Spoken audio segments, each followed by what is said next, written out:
चलिए, आज इतिहास के उन पन्नों को पलटते हैं जहां एक ऐसा नाम लिखा है जो सिर्फ एक यूनिवर्सिटी नहीं बल्कि अपने आप में ज्ञान का एक महासागर था। एक ऐसी जगह जिसने दुनिया को तर्क और विज्ञान की रोशनी दी। ये कहानी है नालंदा की। तो इसी एक जबरदस्त सोच के साथ इस कहानी में थोड़ा और गहरा उतरते हैं। देखिए, ये शब्द नालंदा के बारे में सब कुछ कह देते हैं। मतलब वो सिर्फ ईंट और पत्थर की कोई इमारत नहीं थी, बल्कि एक जीती जागती चेतना थी जिसने सदियों तक दुनिया को रास्ता दिखाया। तो सबसे पहले यही समझते हैं कि नालंदा को आखिर ज्ञान का महासागर कहा ही क्यों जाता था। बात यह है कि वो सिर्फ एक सीखने सिखाने की जगह नहीं थी, उससे कहीं ज्यादा, बहुत ज्यादा बढ़कर थी। एक ऐसी जगह जिसने सोचने समझने के सारे दायरे ही बदल दिए। इसकी कहानी शुरू होती है 5वीं शताब्दी से, जब इसे बनाया गया था, और फिर करीब करीब 700 सालों तक ये ज्ञान का सबसे बड़ा सेंटर बना रहा, जब तक कि 12वीं शताब्दी में इसे तबाह नहीं कर दिया गया। सोचिए कितना लंबा और कितना अहम दौर रहा होगा ये। अच्छा, अब ये शब्द देखिए, महाविहार। ये बहुत दिलचस्प है क्योंकि नालंदा कोई आम यूनिवर्सिटी नहीं थी, वो एक महाविहार था, यानी मठों का एक बहुत बड़ा कॉम्प्लेक्स। और इसे दुनिया की पहली रेजिडेंशियल यूनिवर्सिटी भी माना जाता है। जरा सोचकर देखिए, एक ऐसी जगह जहां स्टूडेंट्स और टीचर्स एक साथ रहते थे, पढ़ते थे और रिसर्च करते थे। क्या कमाल का माहौल रहा होगा वहां। ये तो साफ है कि नालंदा अपने आप में बहुत ही खास था, लेकिन इसका असर कितना दूर तक फैला था। चलिए अब ये देखते हैं कि कैसे वो सिर्फ भारत के लिए ही नहीं बल्कि पूरी दुनिया के लिए नॉलेज का सेंटर बन गया था। नालंदा का नाम और उसकी शोहरत दुनिया भर में फैली हुई थी। वो विद्वानों के लिए एक चुंबक जैसा था। चीन, जापान, कोरिया, तिब्बत, इतने दूर दूर के देशों से स्टूडेंट्स यहाँ ज्ञान हासिल करने के लिए हजारों मील का मुश्किल सफ़र तय करके आते थे। और ऐसा भी नहीं था कि यहाँ सिर्फ धार्मिक पढ़ाई होती थी। अरे नहीं, ये तो एक ऐसा प्लेटफॉर्म था जहाँ मैथ्स, एस्ट्रोनॉमी, मेडिसिन और फिलॉसफी जैसे सब्जेक्ट्स पर एडवांस स्टडी और रिसर्च होती थी। अंदाज़ा लगाइए उस जमाने में ज्ञान का लेवल कितना ऊंचा रहा होगा।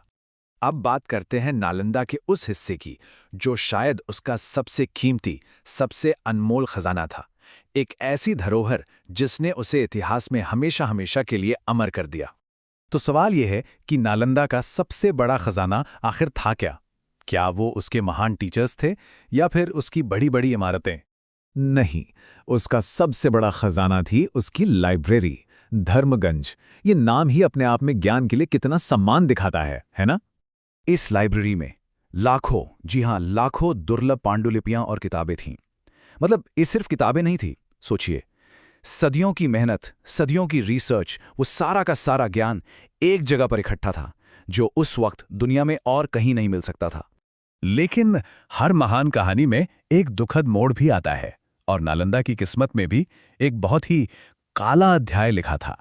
12वीं शताब्दी में आक्रमणकारियों ने ज्ञान के इस शानदार सेंटर को तबाह कर दिया।